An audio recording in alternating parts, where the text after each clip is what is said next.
Before we look at it, I want to remind you today to be in prayer for Arnold and Sheila Keyser. So we come across a bit of a change here in Isaiah chapter 40, a change in the message that God is sending to the people of Judah. Up until now, we've seen God speaking these messages of correction, of rebuke, and of calling Judah to repent, to return to Him and stop going their own way. Well, in this chapter, we see God begin to speak comfort to them, to speak His promises of salvation to them. Now, we've seen God assure them that He is going to save them. He's going to save a remnant of people. He's going to bring in this nation to judge them, and it's going to be Babylon. He's going to judge the people of Judah, but He's going to save a remnant for Himself. Here, we see God speaking mainly about His salvation to them, about His comfort to His people.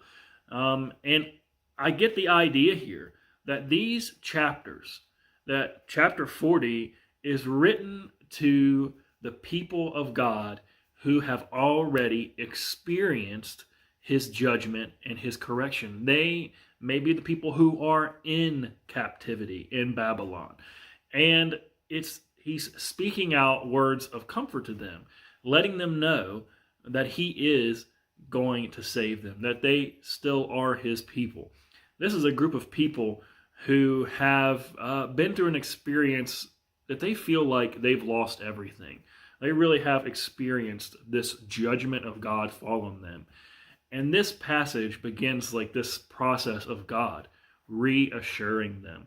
And you can imagine the mindset of the people of Judah being carried away to another nation. And your God didn't save you. In fact, He's the one that brought it about. And, at a certain point, you would begin to wonder, does God still love us? Has He given up on us? Has He forgotten about us? Is this mess too big for Him to handle and to clean up? And the whole chapter here, for me, speaks that truth of, no, I haven't forgotten you. No, this mess isn't too big for me. Do you know who I am? I'm not like one of these other gods that, are made out of stone or wood and the things that humans created, and they thought that's what was the God that made them. It didn't even make sense. I'm not like that. I am far beyond your capacity to understand, and my ability to save you would blow your mind. And that's the message that they needed to hear. Excuse me. The verses that specifically stood out to me begin at verse 27.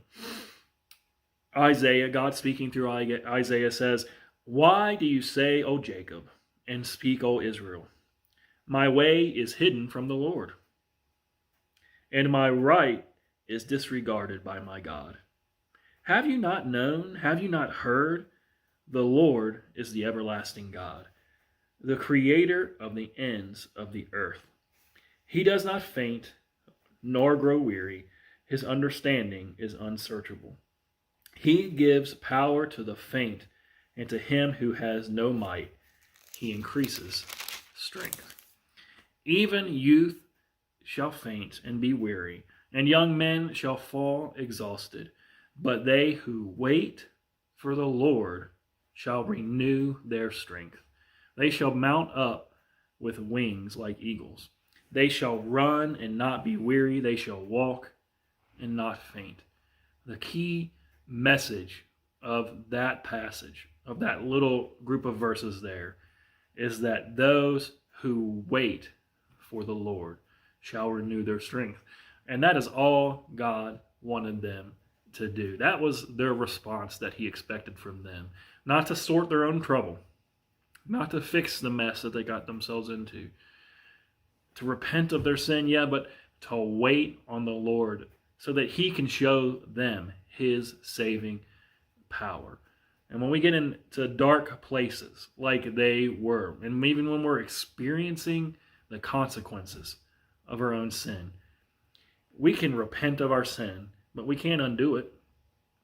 We couldn't pay the price for our sin and the mess we made, but we can wait on the Lord, and we can trust in Him, and we can fix our hope fully on what Jesus Christ did for us on that cross.